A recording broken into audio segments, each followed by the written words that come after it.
Matapos na isailalim sa state of calamity ang buong Metro Manila at mga karatig na probinsya, bunsod na rin ng parehong pinsala na iniwan ng Super Typhoon Karina at Southwest Monsoon.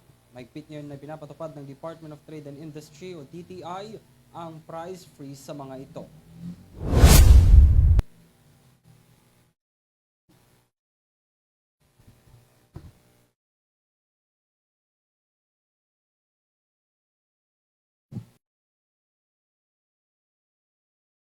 Mga lugar na kasama sa naturang price freeze ay kinabibilangan ng Batangas, Cainta, Rizal, Cavite, Pinamalayan, Oriental Mindoro, Bataan at Bulacan.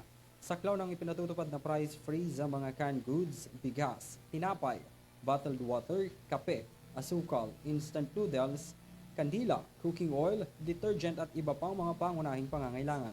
May price freeze din sa ilang mga gamot ayon sa Department of Health o DOH. Paalala ng DTI, ipagbigay alam sa mga kinaukulang ahensya ang sino mang lalabag o magpapatupad ng overpricing sa mga pangunahing bilihin.